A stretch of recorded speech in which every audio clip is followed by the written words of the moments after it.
If you keep losing muscle every time you try to burn fat, then the chances are you're stuck in a vicious cycle where you're constantly taking one step forward and two steps back. So today I'm going to give you 8 proven strategies that will help you break that cycle. I've used these to help hundreds of clients over the last 6 years, and they're particularly relevant if you're over 35 years old. So full screen the video, lock in, and let's fix this once and for all. If you're over 35 and you drop your calories too low, you're not speeding things up. You're tanking your metabolism, your hormones, and your muscle mass. I get why so many guys do it. You're fed up, you're desperate to see the belly fat go, and you think, if I just eat less, I'll get there faster. But faster isn't better if you lose the muscle that gives you your physique, your strength, and your swagger in the process. So here's the strategy. Set your calorie deficit based on how lean you are. If you're carrying a lot of body fat, you can afford a steeper deficit, say up to 25%. But if you're already relatively lean, say 15 to 20% body fat, stay closer to a 15% deficit. Because the leaner you are, the more likely your body is to burn muscle for energy, not just fat.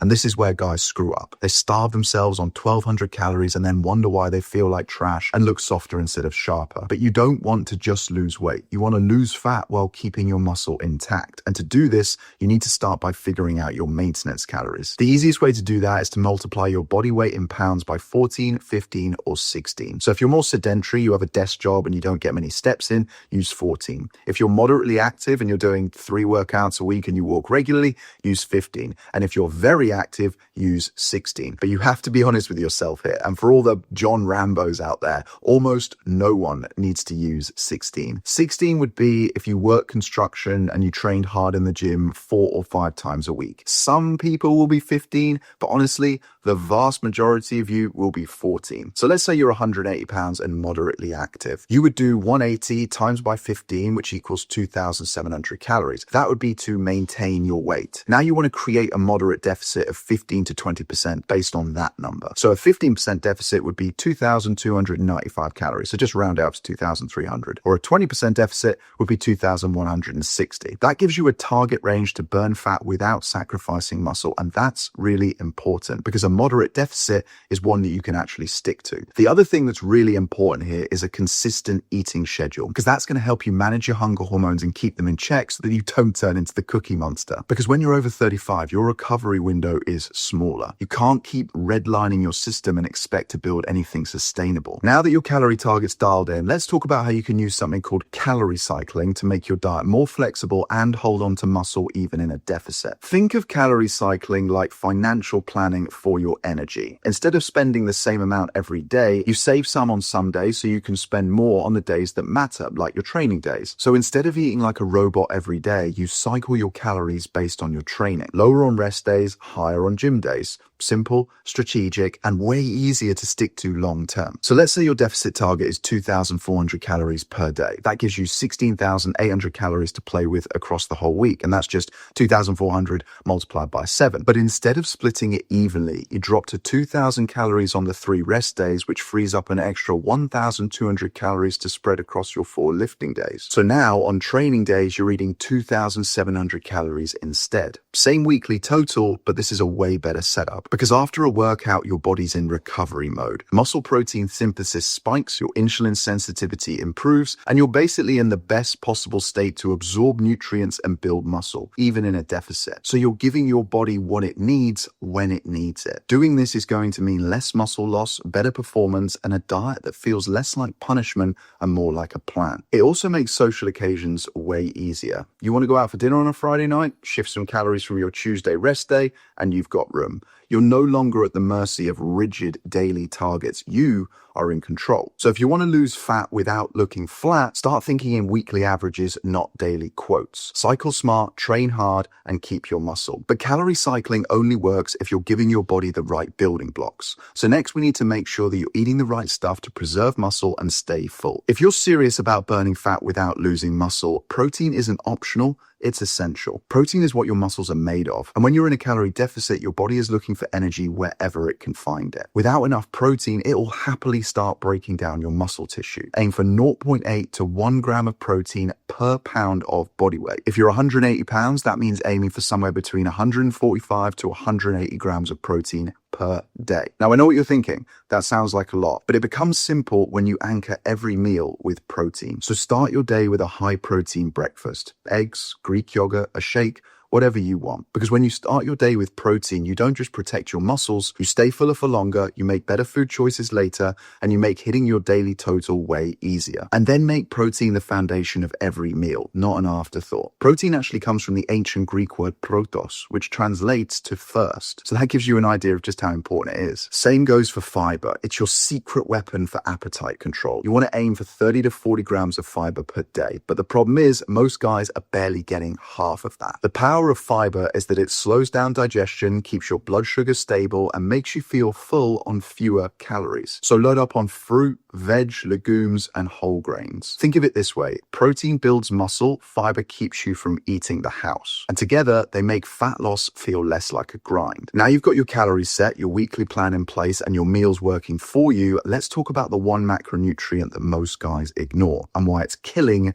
your testosterone. This is the one most guys screw up when they're trying to clean up their diet. They cut fat too low thinking it will speed up fat loss, but it backfires hard because the macronutrient fat isn't the same as body fat, and it isn't the enemy either. It's the foundation of your hormone health. And if you're over 35, your testosterone is already under pressure. If you drop your fat too low, it's going to tank even further, leading to low energy, low libido, poor recovery, and yes, even more belly fat. So here's the target. Keep fat between 20 to 35% of your total daily calories, or at least 0.2 grams per pound of body weight. That means if you weigh 180 pounds, you want a bare minimum of 36 grams of fat per day, but ideally way more. And not just any fats. Focus on high quality sources like whole eggs, fatty fish, salmon, sardines, olive oils, avocados, nuts, and seeds. Make sure you're getting enough omega-3s too. They support recovery, joint health, brain function, and even help with lean mass retention during a cut. So instead of fearing fat, respect it. It's not just fuel, it's a signal to your body that everything's working properly. And if you get this right, your hormones will actually support your fat loss,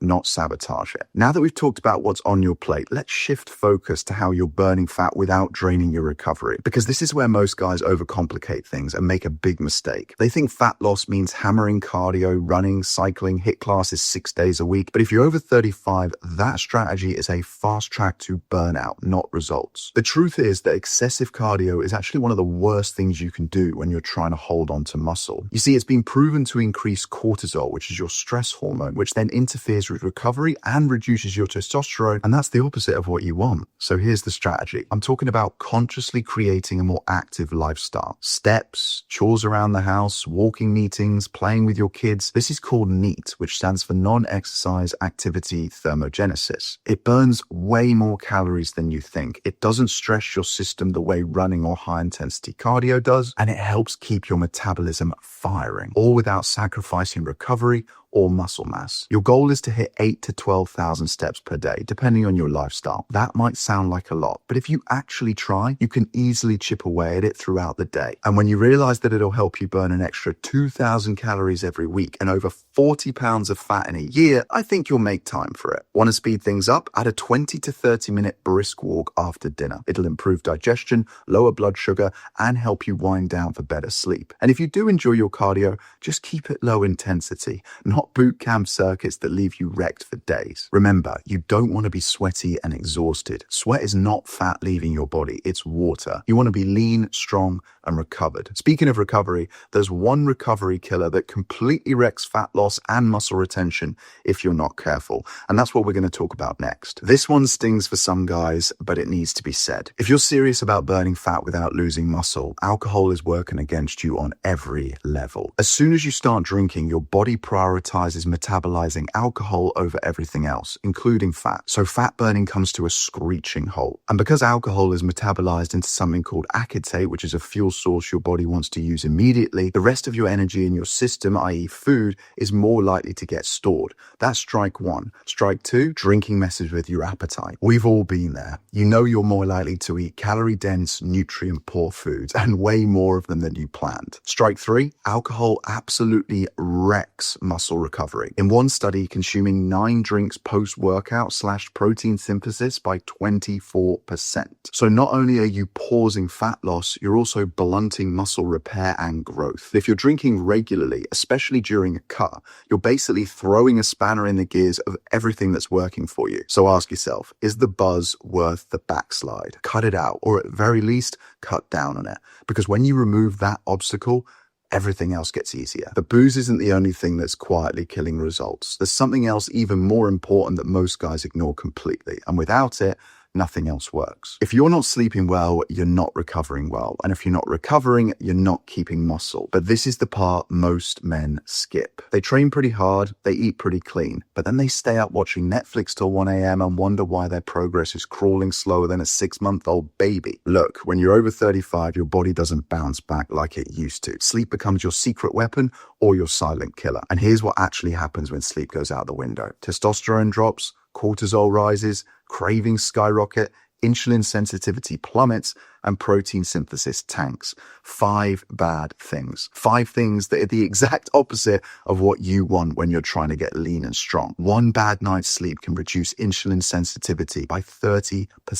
That means fewer nutrients going to muscles and more being stored as fat. It also messes with ghrelin and leptin, the 2 hormones that control hunger and fullness, which is why after a rough night, you suddenly want to eat everything in sight. So here's the plan. Aim for 7 to 8 hours of quality sleep every night. Same bedtime, same wake time, even at weekends, and no screens for at least 60 minutes before bed. Instead, walk after dinner, stretch, read, listen to a podcast, whatever helps you to go down in the gears. You also want to make your bedroom as cold, quiet, and dark as possible. And if you've got young kids, a stressful job, or life's just chaotic right now, don't chase perfection. Chase progress. Give yourself the best chance of winning by ticking as many of these boxes as you can. Because every extra hour of deep sleep that you get pays off like compound interest. You know what it's like. When sleep improves, everything improves. Your recovery, your lifts, your food choices, and your results. I used to see health like a circle with 3 equal parts: your fitness, your diet, and your sleep. But as I've gotten older and coached more guys, I've come to the realization that health is much more like a pyramid, and sleep is the foundation of that pyramid. That's how important it is. In fact, I would go as far as to say that you could master strategies 1 to 6, but if you don't get on top of your sleep, none of it will matter. And once that foundation is in place, the final piece of the puzzle is how you actually train. Because if you get this wrong, all the effort still won't translate into a lean, strong physique that you're after. You'll lose the fat, but your muscle will go with it. Lifting weights is your best tool for telling your body to keep its muscle while you lose fat. But we have to get it right, because muscle is expensive tissue, and your body doesn't want to keep it unless you give it a damn good reason. And that reason is mechanical tension. That means lifting heavy enough that your muscles actually have to fight to get the job done, not just going through the motions with light dumbbells and hoping for the best. But here's where most guys go wrong. When they're cutting, they stop chasing strength. They drop the weights and turn their workouts into a boot camp class and lose their consistency. That's a big mistake. If your goal is to look lean, athletic, and strong, not skinny and soft, then you need to keep lifting heavy. That doesn't mean maxing out or trying to hit PRs every week. It should go without saying that we want to focus on form above everything else, but your goal is to maintain your strength, not sacrifice it. So here's what I recommend. Number 1, stick to compound lifts: squats, deadlifts, rows, presses, pull-ups. Number 2, train each muscle group at least twice per week. So if you can only do 2 or 3 workouts, make them full body, but if you can stretch to 4 workouts a week, then go for an upper-lower split. Number 3, focus on effort and consistency. It's not enough to turn up and tick the box. If you're serious about this, you don't need to commit to more than 3 hours a week at the gym, but you do need to commit the time that you're there to giving your maximum effort. Think of your training as the anchor that protects your muscles while your diet burns the fat, because you don't just want to weigh less, you want to look better, feel stronger, and carry yourself with confidence. And trust me, nothing builds that like resistance training. If you want to burn fat without losing muscle, the blueprint is simple. The 8 strategies I've taken you through today aren't magic. They're the foundations that hundreds of my clients have used to transform their body. But if you're not sure where to start, then tap the link under the video so you can check out how my coaching program works. Or don't. Up to you. But if you're serious about finally getting this sorted, it's there when you need it.